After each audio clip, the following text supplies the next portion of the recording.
اللہ سبحانہ و تعالیٰ کے نام پاک سے آغاز جو بڑا مہربان نہایت رحم فرمانے والا ہے، اور کروڑوں درود و سلام ہمارے اور آپ کے آقا حضرت احمد مجتبی محمد مصطفیٰ صلی اللہ علیہ وآلہ وسلم پر کہ آپ کی خدمت اقدس میں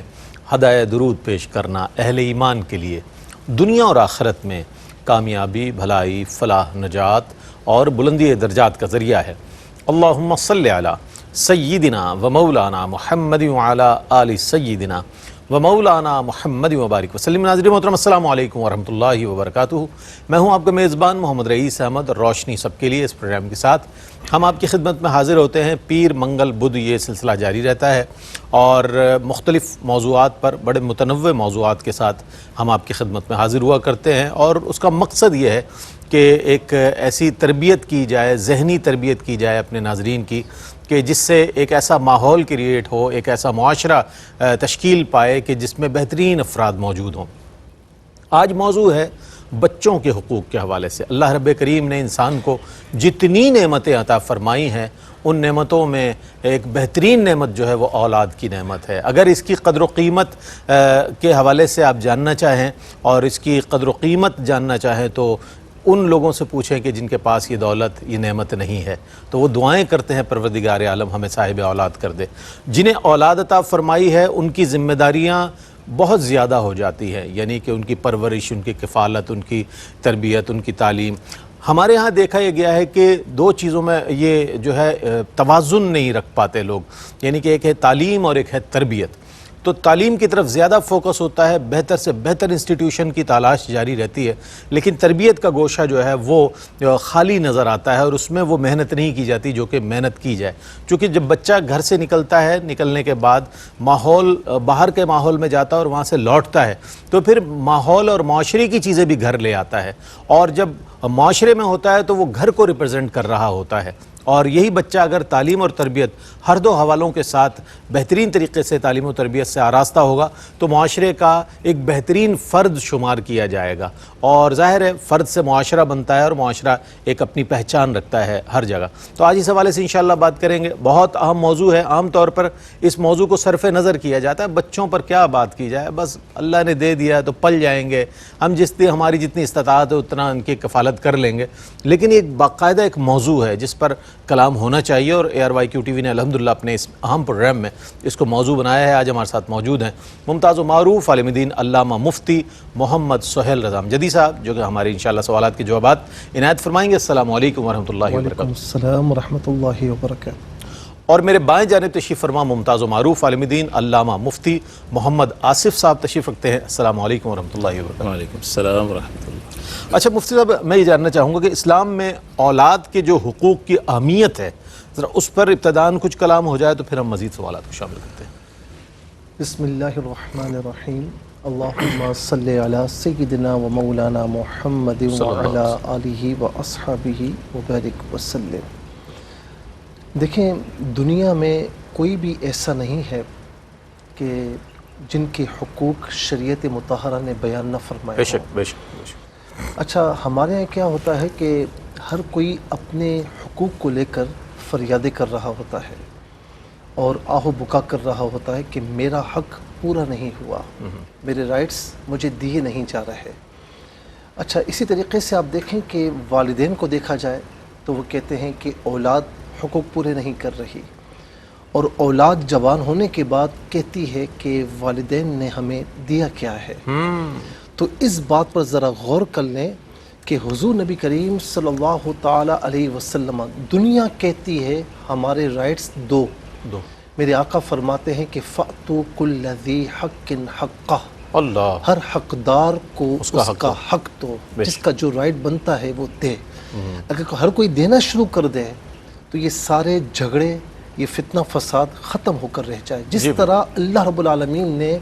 قرآن کریم میں والدین کے جو حقوق ہیں، جو ان کے رائٹس ہیں، جو ان کی فضیلت ہے، اس کو بیان فرمایا، تو بالکل اسی تناظر میں ہم دیکھتے ہیں کہ اولاد کے حقوق کو بھی بیان فرمایا ہے۔ ٹھیک ہے نا؟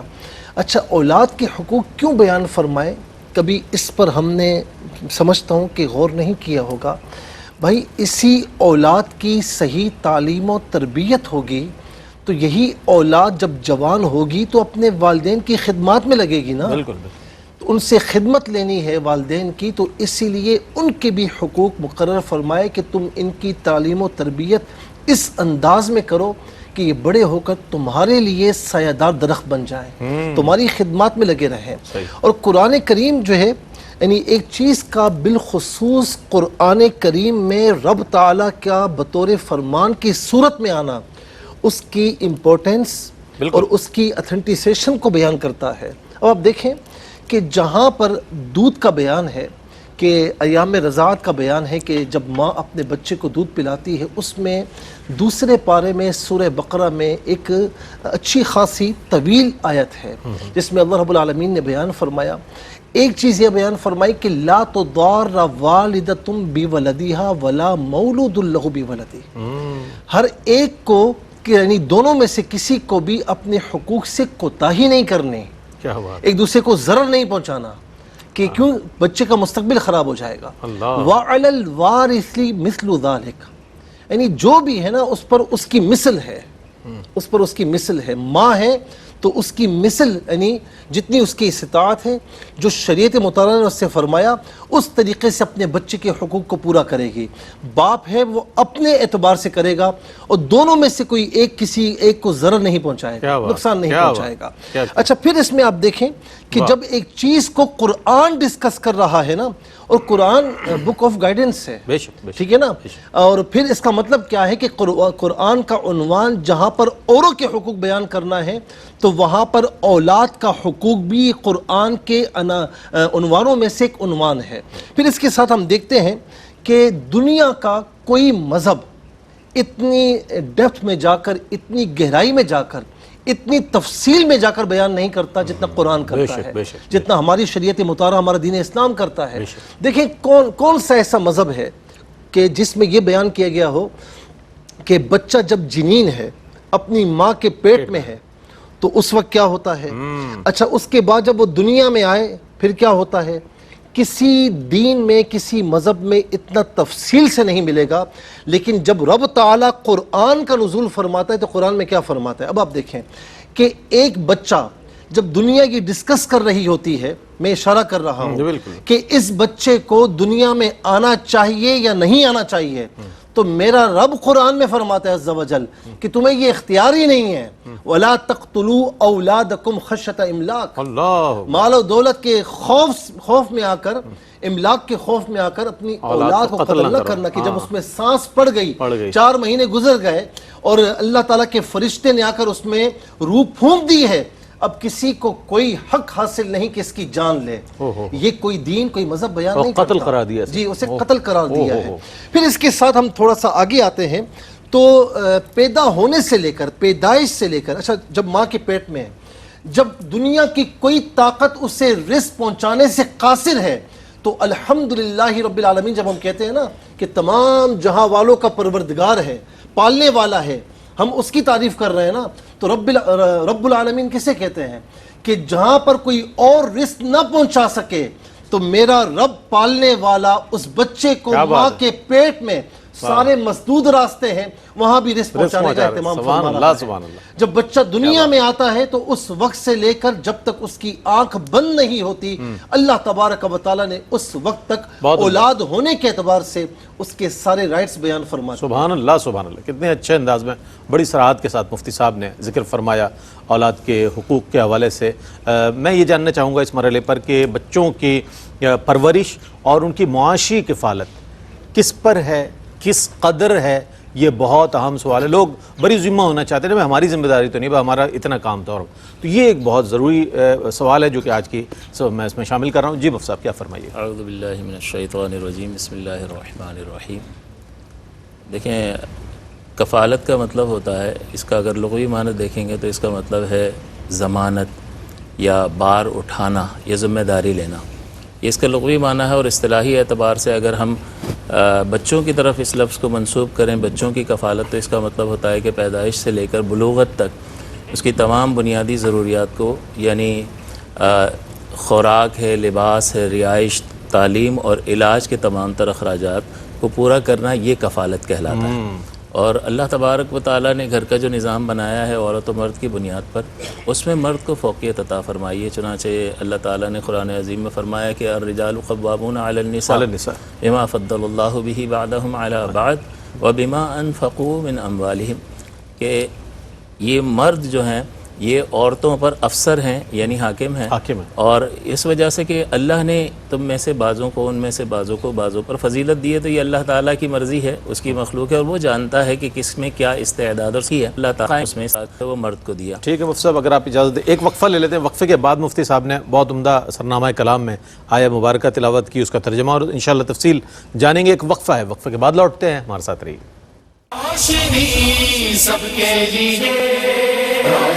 جی جناب، آپ کا خیر مقدم ہے۔ بچوں کے حقوق پر آج بات ہو رہی ہے، اور اسلام نے جیسے ابتدا سے لے کر اب تک یہاں بات پہنچی کہ قرآن کریم نے تمام جہاں حقوق کو بیان فرما، بچوں کو بھی اس میں شامل کیا اور بڑے واضح انداز میں تفصیل سے۔ تو مفتی صاحب بیان فرما رہے تھے کہ اللہ تعالیٰ نے مردوں کو عورتوں پر حاکم بنایا ہے، یہ قرآن کریم کی آیت مبارکہ، اس سے آگے میں چاہتا ہوں۔ یہ سرپرستی کی ذمہ داری اللہ تعالیٰ نے مرد کے ذمہ رکھی ہے، وہ ہمارا خالق و مالک ہے، اسے خوش دلی کے ساتھ قبول کرنا چاہیے کہ وہ ہر ایک کا خالق اور مالک ہے، اور وہ جانتا ہے کہ کس میں کیا صلاحیت اور استعداد رکھی ہے، تو اس کی تقسیم کو کھلے دل کے ساتھ قبول کرنا چاہیے اور اس پر اعتراض نہیں کرنا چاہیے۔ اللہ تعالیٰ نے یہاں جب حاکم بنایا تو اس کی یہ ذمہ داری رکھی کہ وہ ہر اعتبار سے عورت کی ذمہ داری کو پورا کرے گا، اس کی حفاظت کی ذمہ داری ہے، اس کے نان نفقے کی ذمہ داری ہے، اور دیگر تربیت وغیرہ کی جتنی بھی تدبیر کرنی ہے وہ شوہر کے ذمہ ہے اور سربراہ کے ذمہ ہے۔ پھر رحمت دو عالم صلی اللہ علیہ وسلم نے مزید جو ہے گھر کے ہر فرد کو بھی ذمہ دار قرار دیا ہے، اپنے اپنے ڈومین میں، اپنے اپنے دائرہ اختیار میں۔ چنانچہ یہ مشہور حدیث آپ نے سنی ہوگی کہ حضور نے فرمایا کلکم راعٍ وکلکم مسئول عن رعیتہ، تو اس حدیث میں ایک مقام پر فرمایا کہ والرجل راعٍ علی اہل بیتہ وہو مسئول، کہ وہ اپنے گھر والوں پر حاکم ہے، نگہبان ہے، اور اس سے سوال کیا جائے گا۔ اسی طرح سے والمرأۃ راعیہ علی بیت زوجہا وہی مسئولہ، کہ عورت جو ہے وہ اپنے شوہر کے گھر پر نگہبان ہے اور اس سے اس کے متعلق سوال کیا جائے گا۔ تو اس کا مطلب یہ ہے کہ مسئولیت جو ہے بارگاہ رب العزت میں ہر ایک کی ہے اپنی اپنی ذمہ داری کے اعتبار سے۔ تو مرد سربراہ ہے، عورت اس کی ماتحت ہے، وہ گائیڈ لائن دے گا، وہ گائیڈنس فراہم کرے گا، اور اس کے مطابق گھر کا ایک نظام چلے گا۔ تو پھر جب بچوں کی تربیت کا معاملہ آتا ہے تو اس میں مرد ہی ذمہ دار ہے ان کی پرورش کا، ان کی کفالت کا، ان کی تربیت کا، اور عورت جو ہے اس سے رہنمائی لے کر جو ہے اپنا کردار ادا کرتی ہے، کیونکہ مرد جب باہر گھر سے باہر ہوتا ہے تو بچے جو ہے عورت کی کفالت میں ہوتے ہیں اور اس کی زیر تربیت ہوتے ہیں، تو اس میں مرد کی گائیڈنس جو ہے اس کے تحت یہ ساری کارروائی ہوتی ہے۔ اس میں اب مزید اللہ تعالیٰ نے جیسا کہ آپ نے ذکر کیا کہ کس کی ذمہ داری ہے اور کس قدر ہے، تو اللہ تعالیٰ نے قرآن عظیم میں اس بات کو بیان فرمایا فَلْيُنْفِقْ ذُو سَعَةٍ مِّن سَعَتِهِ، تو چاہیے کہ خرچ کرے وسعت والا اپنی وسعت کے مطابق، یعنی اپنی حیثیت کے مطابق۔ وَمَنْ قُدِرَ عَلَيْهِ رِزْقُهُ، اور جس پر رزق میں تنگی کی گئی ہے فَلْيُنْفِقْ بِمَا آتَاهُ اللَّهُ، کہ وہ مما آتاہ اللہ، کہ وہ خرچ کرے اس میں سے جو اسے اللہ نے دیا ہے۔ لا یکلف اللہ نفسا الا ما آتاہا، کہ اللہ تعالیٰ کسی جان پر اتنا بوجھ نہیں ڈالتا مگر وہ کہ جو اس نے اسے عطا فرمایا۔ سیجعل اللہ بعد عسر یسرا، کہ اللہ تعالیٰ ان قریب اس تنگی کے بعد اس کو آسانی میں تبدیل فرما دے گا۔ تو اگر کوئی شخص اپنی ان ذمہ داریوں سے اچھے انداز سے عہدہ برآ ہوتا ہے تو اللہ تعالیٰ برکات کے دروازے کھولتا ہے۔ تو اس آیت مقدسہ سے بھی یہ معلوم ہوا کہ مرد کی یہ ذمہ داری ہے کہ وہ بچوں کی کفالت کرے گا، عورت کے نان نفقے کا ذمہ دار وہی ہے، اور اس میں جو بنیادی ضرورتیں ہیں جیسے خوراک وغیرہ کی ضرورت ہے، لباس کی ضرورت ہے، رہائش کی ضرورت ہے، اسی طرح سے اس کی ضروری دینی تعلیم و تربیت کا جو معاملہ ہے اس سلسلے میں تمام اخراجات جو ہے وہ مرد کے ذمہ ہے، اور کبھی بچہ بیمار ہو تو اس کے علاج کی اعتبار سے بھی ذمہ داری مرد پر عائد ہوتی ہے۔ اور رحمت دو عالم صلی اللہ علیہ وسلم نے اس کی اہمیت کو مزید اس اعتبار سے بھی بیان کیا، یا سمجھ لیں کہ ابھارا ہے کہ حضور علیہ الصلوۃ والسلام نے ارشاد فرمایا نفقۃ الرجل علی اہلہ صدقۃ، کہ مرد کا اپنے گھر والوں پر خرچ کرنا یہ صدقہ ہے، یعنی وہ اس پر اجر دیا جائے گا۔ بظاہر تو وہ اپنی ذمہ داری پوری کر رہا ہے، لیکن حقیقت یہ ہے کہ جو شخص ذمہ داری پوری کرتا ہے اس کو بھی سراہا جاتا ہے، جب ذمہ داری پوری نہیں کرتا تو اس کی طرف ہو جاتا ہے اور سارے لوگ اس کی طرف انگلیاں اٹھاتے ہیں. تو جو ذمہ داری پوری کرتا ہے پھر اس ذمہ داری پوری کرنے کے سلسلے میں اس کی تحسین بھی کی جاتی ہے. تو حضور علیہ الصلوۃ والسلام نے بیان فرمایا گویا کہ ابھارا ہے. اسی طرح سے آخری حدیث کے حضور علیہ السلام نے ارشاد فرمایا کہ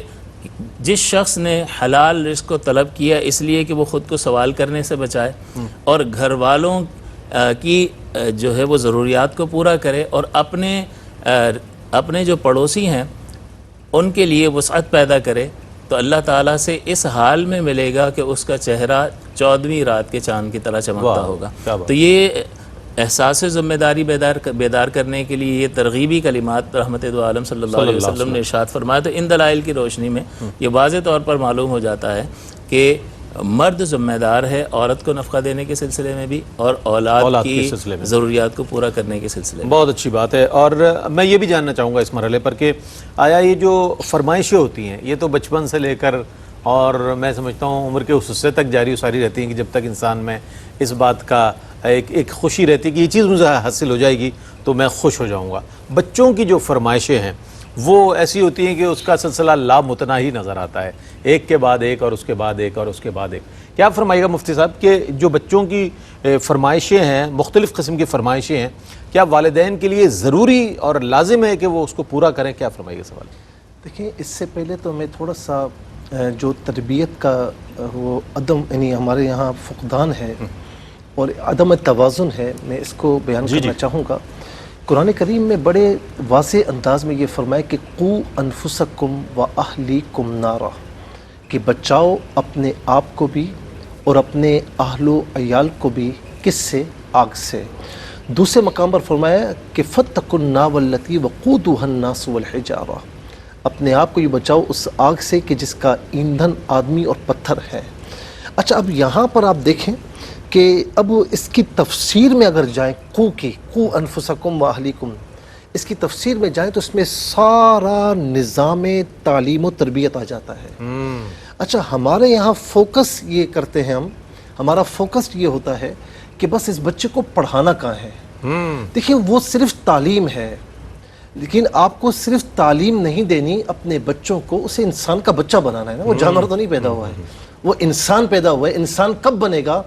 تعلیم و تربیت سے بنے گا. جب تربیت بھی ہوگی, تعلیم بھی ہوگی, تب اسے انسان یعنی وہ انسان کہلانے کا حقدار ہے, انسانیت اس کے اندر آئے گی. جب آپ اسے انسان بنانے کی کوشش ہی نہیں کریں گے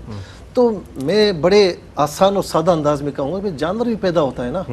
تو اس کی ماں بھی اسے کھلاتی ہے پلاتی ہے, لیکن وہ جانور کا جانور رہتا ہے. لیکن انسان اور جانور میں ماں بھی امتیاز یہی ہے کہ انسان انسان ہے, اس کے اندر انسانیت ہے. تو جب والدین اپنے حقوق کو پورا کریں گے, اس کی تعلیم و تربیت نے اپنی اپنی طاقت کے اعتبار سے جو ہے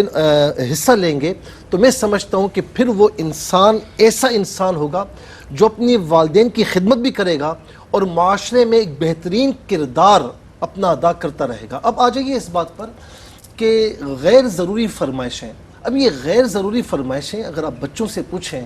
یا جوان بچے سے بھی پوچھیں, اپنی یعنی ظاہر ہے کہ بچہ جوان بھی ہو تو تب بھی اپنے والدین کی اولاد ہی بچہ ہی رہتا ہے, اس سے بھی پوچھیں یا چھوٹے بچے سے, تو وہ کبھی نہیں کہے گا کہ میں غیر ضروری فرمائشیں کرتا ہوں. وہ کہے گا ضرورت سب سے بڑی ضرورت ہے, یہ میری نیڈز ہیں, ٹھیک ہے نا, تو میں اپنی نیڈز اپنے والدین سے مانگ رہا ہوں. اچھا, بعض اوقات کوئی غیر ضروری نہیں, کوئی ناجائز فرمائش بھی کر رہا ہوتا ہے, اس سے پوچھیں تو وہ بھی کہے گا بھائی میرا حق ہے, میں مانگ رہا ہوں اپنے والدین سے اور انہیں پرووائڈ کرنا چاہیے.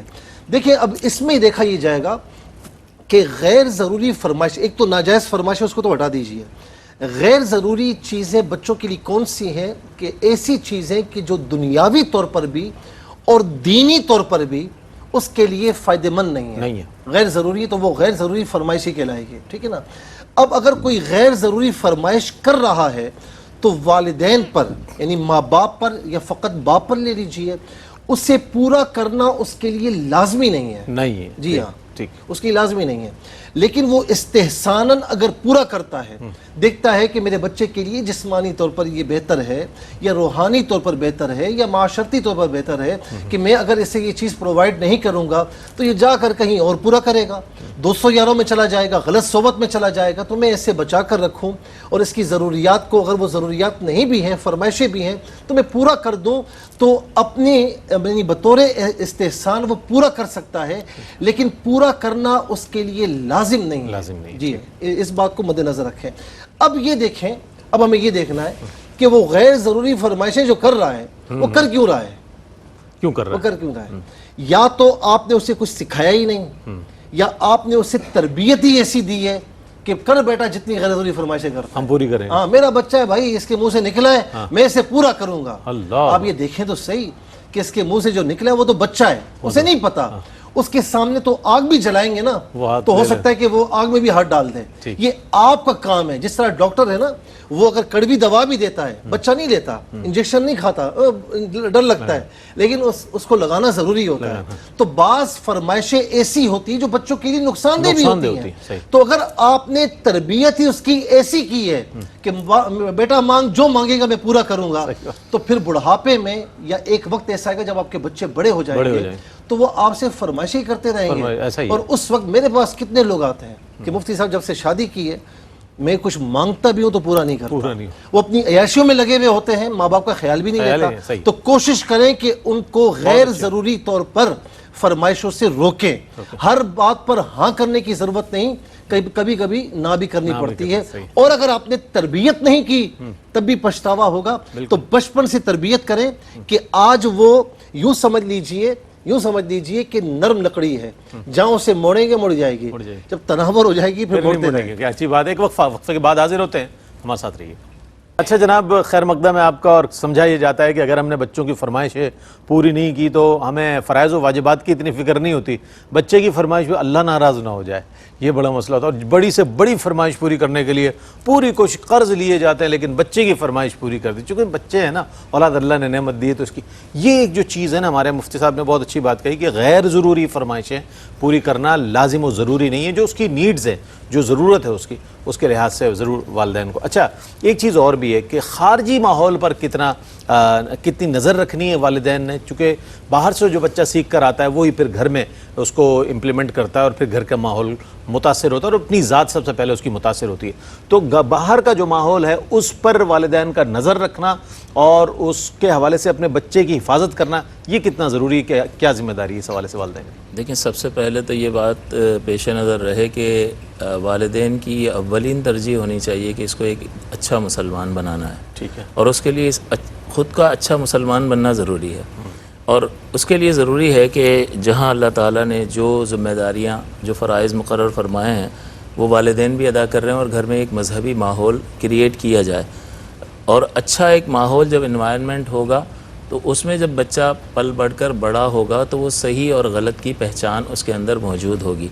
جب وہ صحیح اور غلط کی پہچان لے کر باہر جائے گا تو پھر وہ اگر کچھ غلط ہوتا ہوا دیکھے گا تو کہے گا یہ غلط ہے، کیونکہ اس کی تربیت اس نہج پر کی گئی ہوگی، ورنہ اسے اگر کوئی ایسا فرق یا ایسی وجہ امتیاز یا کوئی تمیز نہیں ہوگی تو پھر وہ سب کچھ اسے اچھا لگے گا، اور پھر وہ بھی جس چیز کو چاہے گا، جو اسے پسند آئے گا اپنے طور پر وہ اسے اختیار کرتا چلا جائے گا۔ تو خرابی وہیں سے پیدا ہوتی ہے کہ گھر سے تربیت کا لحاظ ضروری ہے۔ اور رحمت دو عالم صلی اللہ علیہ وسلم کی یہ مشہور حدیث پاک کہ حضور نے فرمایا مروا صبیانکم بالصلاۃ وہم 7 سنین، کہ اپنے بچوں کو نماز کا حکم دو جب وہ 7 برس کے ہو جائیں، واضربوہم وہم 10 سنین، کہ اس پر انہیں مارو جب وہ 10 برس کے ہو جائیں، یعنی ان کو سختی کرو، کیونکہ دیندار بنانا ذمہ داری ہے، تو یعنی اسی لیے سختی کا فرمایا کہ دیندار تو بنانا ہی ہے۔ تو اس کا مطلب شریعت نے بھی یہاں فرمایا کہ ایک مسلمان کی اولین ترجیح یہ ہونی چاہیے کہ وہ خود بھی ایک اچھا مسلمان بنے اور معاشرے کو اچھے افراد اور اچھے مسلمان فراہم کر سکے، لہٰذا یہ تربیت فرمائی۔ اور آخری میں اس حدیث کے آخر میں فرمایا کہ وَفَرِّقُوا بَيْنَهُمْ فِي الْمَضَاجِعِ، اور ان کے بستروں کو جدا کر دو، بھائی بہنوں کے بستروں کو الگ کر دو۔ تو یہ تو ایک چیز ذکر فرما دی کہ گناہ کا کوئی اسباب، اس کا مطلب یہ ہے کہ گناہ کا کوئی بھی سبب سراؤنڈنگ میں ہونا نہیں چاہیے۔ تو ایک طرف تو پاکیزگی کا اہتمام کہ نماز کا آپ کہہ رہے ہیں، سختی کر رہے ہیں، خود پڑھ کر دکھا رہے ہیں، تو دینداری کا ایک ماحول نظر آ رہا ہے، لیکن اطراف سے گندگی بالکل کلیتاً صاف کر دی جائے تاکہ کہیں اس سے آلودگی پیدا نہ ہو۔ تو اس لیے حضور نے فرمایا فرقوا بینہم فی المضاجع، کہ ان کے بستروں کو علیحدہ کر دو۔ اسی طرح حضور علیہ السلام نے ارشاد فرمایا کہ آدمی اپنے دوست کے دین پر ہوتا ہے، واہ واہ، یعنی جس کی دوستی اختیار کرے گا وہ جس طرح کا بندہ ہوگا اس کی صحبت کے اثرات پیدا ہوں گے۔ امام غزالی فرماتے ہیں کہ شیطان جو ہے، برے آدمی کی صحبت شیطان کی سنگت سے زیادہ بری ہے، اور تفصیل آپ ذکر فرماتے ہیں کہ وہ صرف وسوسہ ڈالتا ہے، باقی جو ہے آپ قبول کر رہے ہیں یا نہیں کر رہے ہیں وہ آپ کی اپنی کارروائی ہوتی ہے، وہ وسوسہ ڈالتا ہے، لیکن برا دوست جو ہے وہ برائی کروا کر چھوڑتا ہے۔ اگر چور کے ساتھ رہیں گے یا نشئی کے ساتھ رہیں گے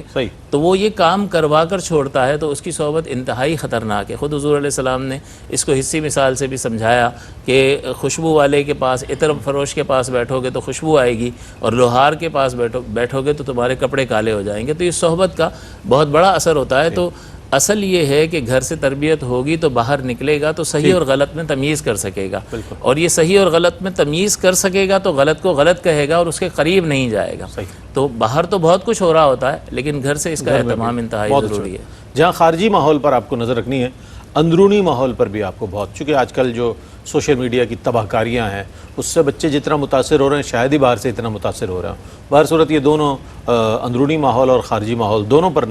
سخت نظر رکھنے کی ضرورت ہے۔ دنیا تیزی سے آگے بڑھ رہی ہے، اور میں آخری سوال، آج کے اس سیگمنٹ کا آخری سوال اس پروگرام کا یہ جاننا چاہوں گا مفتی صاحب کہ کھانے پینے اور صحت کے حوالے سے والدین پر کیا ذمہ داری عائد ہوتی ہے، ماں باپ پر؟ میں چاہوں گا اس پر بھی کچھ کلام فرمائیں۔ دیکھیں، پہلی چیز تو دنیا میں آنے کے بعد جو اس کے حقوق میں شامل ہے کہ احسنوا اسماءکم، کہ اپنے بچوں کے ناموں کو اچھا رکھو، اسماء اولادکم، اپنے بچوں کے ناموں کو اچھا رکھو۔ تو یہ نہیں کہ بس گوگل میں دیکھا جو نام ملا یا جو نام قرآن میں ملا وہ رکھ دیا، کسی اچھے عالم دین سے، عالم شرع سے پوچھ لیں اور اس کی روشنی میں نام رکھیں، ٹھیک ہے نا۔ اس کی کئی مثالیں، مثال کے طور پر ایک شخص نے اپنی بچی کا نام انزلہ رکھا، ٹھیک ہے نا، ما انزل الیک، تو یہ انزلہ کوئی نام قرآن نہیں میں ہے، مفتی صاحب جی اس لیے قرآن رکھ میں، تو قرآن میں فرعون کا نام بھی ہے، شیطان کا نام بھی ہے، حامان کا نام بھی، قارون کا نام بھی ہے، تو ہر نام رکھنے کا نہیں ہے۔ تو انزلہ یہ فعل ہے، یہ اسم ہے ہی نہیں۔ تو اسی لیے کسی عالم شرع سے جو واقفیت رکھتے ہیں ان سے اچھا، اس ضمن میں ایک اور سوال مفتی صاحب، لوگ کنیت بھی رکھ لیتے ہیں، عام طور پر نام نہیں ہوتا، وہ کنیت ہوتی ہے، کنیت بھی اختیار، تو کیا یہ بھی درست ہے؟ ہاں، رکھ سکتے ہیں کنیت جو ہے، لیکن حضور نبی کریم علیہ السلام نے، کیونکہ ایک شخص کی کنیت اور بھی ابو القاسم تھی، تو جب انہیں کسی نے پکارا تو پھر آقا علیہ السلام نے اس سے منع فرمایا تھا کہ میری کنیت پہ کنیت نہ رکھو، لیکن بہرحال کسی کی ہے تو اس کو حکم نہیں لگے گا، کیونکہ اس وقت کسی اور کی بھی کنیت تھی، تو اس لیے آقا علیہ السلام نے منع فرمایا تھا۔ کنیت پر رکھ سکتے ہیں، لیکن اچھا بہتر یہ کہ نام رکھیں، ٹھیک ہے۔ اچھا، اب اس میں دوسری بات یہ ہے کہ 7ویں دن عقیقہ ہو، تو حدیث پاک کے مطابق جو بچہ اپنے عقیقے میں گروی ہوتا ہے، ٹھیک ہے نا، تو اس کا عقیقہ کر لینا چاہیے۔ بچے کے لیے 2 بکرے، 1 بکرا بھی ہو تو چل جائے گا، لیکن 2 بکرے سنت ہے، اور بچی کے لیے 1 بکرا یا بکری ہو وہ سنت ہے۔ تو اب اس کے بعد جو ہے عقیقہ کرنے کے بعد پھر بچے کے سر پر جو بال ہوں انہیں مونڈ دیا جائے، اور اس کے وزن کے برابر یعنی جو چاندی ہے اسے صدقہ دیا جائے، یا جو بھی حتی الوسع جو آپ کی استطاعت میں ہو آپ اللہ کی راہ میں صدقہ دے دیں، اور نام آپ نے رکھ لیا۔ پھر اس کے ساتھ دودھ پلانے کا معاملہ ہے، تو یہ دودھ پلوانا بہت سی ہماری خواتین کہتی ہیں کہ جی دودھ پلوانا جو ہے وہ ہم پر لازمی نہیں ہے، جی یہ بات ہے، والوالدات یرضعن اولادہن حولین کاملین، کہ والدات یعنی جو مائیں ہیں اپنے بچوں کو دودھ پلوائیں۔ اچھا، بہتر کیا ہے؟ بہتر یہی ہے کہ کوئی میڈیکل پرابلم نہ ہو تو ماں کو ہی اپنے بچوں کو دودھ پلانا چاہیے۔ اور آج صرف شریعت اسلامیہ نہیں بلکہ کسی ڈاکٹر کے پاس چلے جائیں، کہ جو بچوں کا اسپیشلسٹ ہو، جو چائلڈ اسپیشلسٹ ہو، اس کے پاس جائیں، وہ بھی یہی کہتے نظر آتے ہیں کہ بچوں کے لیے ماں کا دودھ انتہائی ضروری ہے، ٹھیک ہے نا، سائنس بھی پروف کر رہی ہے، ٹھیک ہے، تو بہتر یہ کہ ماں خود پلائے، لیکن اگر کوئی میڈیکل پرابلم ہے، کچھ وجہ ہے، تو کسی اور سے دودھ پلوایا تو اس کا رسک، اس کا جو یعنی جو نان نفقہ ہوگا وہ بھی جو مولود لہو یعنی باپ ہے اس کے ذمہ ہوگا، ذمہ داری اسی کی ہوگی۔ اچھا، اسی طریقے سے پھر اگر آگے ہم چلیں کہ اب بچہ جو ہے وہ دودھ پلوانے کی عمر سے گزر چکا ہے، آگے یعنی نابالغ ہے، تو اب باپ کی ذمہ داری ہے، باپ کی ذمہ داری ہے کہ اس کے پورے نان نفقے کو پورا کرے، جو بھی عرف عام میں نان نفقہ ہے، یعنی کھانا پینا، سونا اوڑھنا رہنا، یہ ساری ذمہ داری باپ کی ہے۔ اور باپ کی کیا ذمہ داری ہے کہ چاہے وہ محنت مزدوری کرے، چاہے وہ نوکری کرے، چاہے وہ بزنس کرے، لیکن حلال روزی خود بھی اپنے آپ کو پابند کرے، اور اپنے بچوں کو بھی بچپن سے ان کو حلال روزی کھلائے، حلال کمائی کھلائے، کہ یہ بھی جو ہے وہ اللہ تعالیٰ کی جانب سے، میرے نبی صلی اللہ علیہ وسلم نے فرمایا کہ جو اس طرح کرتا ہے وہ اللہ کی راہ میں گویا کہ صدقہ دے رہا ہے، تو یہ بھی اس کے لیے عبادت ہے کہ چاہے وہ بزنس کرتا ہے، چاہے وہ محنت مزدوری کرتا ہے، یا چاہے وہ جو ہے وہ کاروبار کرتا ہے، محنت کر رہا ہے، ملازمت کر رہا ہے، تو وہ سارا اللہ کی راہ میں کاؤنٹ ہوگا کہ اللہ کی راہ میں صدقہ دے رہا ہے۔ اور پھر اس کے ساتھ میں ایک چیز پر اشارہ کروں گا کہ صرف اشارہ ہی کافی ہے، کہ جب نان نفقے کی ذمہ داری، بچوں کے کھانے پینے پہننے اوڑھنے کی ذمہ داری عرف عام میں جتنا اس کی استطاعت ہے باپ پر ہے، اور ان کی ماں کی ذمہ داری بھی باپ پر ہے، یعنی بیوی کی ذمہ داری، لیکن میں نے بہت سے گھرانوں میں یہ دیکھا ہے کہ باپ آرام سے بیٹھا ہوا ہوتا ہے جی، اور اس کی گھر والی باہر گھروں میں جا کر کام کر رہی ہے، بالکل ایسا ہی، یہ بھی اس طرح بالکل نامناسب ہے، یہ تو میں سمجھتا ہوں کہ ہڈ حرامی ہے، ہاں، اور یہ جو ہے وہ شوہر گناہگار ہوگا، اور اس کے ساتھ ساتھ اپنے بچوں سے بھیک منگوانا، بالکل یہ بھی بہت عام جی ظاہر قوانین بنے ہوئے ہیں، ان قوانین پر عمل پیرا ہونا چاہیے، عمل کرنا چاہیے، اس کو اپلائی کرنا چاہیے، ویسے بھی قانونی طور پر جرم ہے، تو چھوٹے بچوں کو بجائے ان کو پالنے کے، ان کی پرورش کرنے کے، تعلیم و تربیت کرنے کے، ان کو بھیک منگوانے پر مجبور کیا جائے، یا خدا نہ خواستہ بھی وہ ننھے مننے ہیں اور لوگوں کے گھروں میں کام کرنے کے لیے بھجوانا، پھر اس کے جو نتائج ہمارے سامنے میڈیا پر آ رہے ہیں، ہم سب دیکھ بھی رہے ہیں، اللہ مان والحفیظ، اللہ رب العالمین ماں باپ کو ایسا کرنے سے محفوظ و مامون فرمائے۔ میں بہت شکریہ ادا کروں گا مفتی صاحب آپ کی تشریف آوری کا۔ مفتی صاحب آپ تشریف لائے۔ ناظرین محترم، یہ بڑی بنیادی اور اہم باتیں تھیں جو عام طور پر صرف نظر کر دی جاتی ہیں۔ والدین کو یقیناً ایک بہت بڑی خوشی ہوتی ہے کہ انہیں اولاد اللہ نے عطا فرمائی ہے، یہ خوشی کافی نہیں ہے، بلکہ اس سے زیادہ آپ پر ذمہ داریاں عائد ہو جاتی ہیں کہ جو ذمہ داریاں آپ پر شریعت اسلامیہ نے، اللہ اور اس کے رسول صلی اللہ علیہ وسلم نے احکامات ارشادات فرمائے ہیں، تو اس کے مطابق اگر آپ تربیت کریں گے، اولاد کی تعلیم دیں گے، انہیں تربیت دیں گے، معاشرے کا بہترین فرد بنائیں گے، تو یقیناً یہ سارے امور جو ہیں وہ اللہ کی بارگاہ میں نیکیوں میں شمار کیے جائیں گے۔ آپ کی جانب سے ناظرین محترم یہ بہت اہم گفتگو تھی، اس کو ریپیٹ ٹرانسمیشن میں بھی انشاءاللہ دیکھیے گا، ممکن ہے آپ میں سے بہت سوں کی اصلاح ہو جائے اور لائن آف ڈائریکشن انہیں مل جائے۔ اور اس کے ساتھ ہی اپنے میزبان محمد رئیس احمد کو اجازت دیجیے، اللہ حافظ۔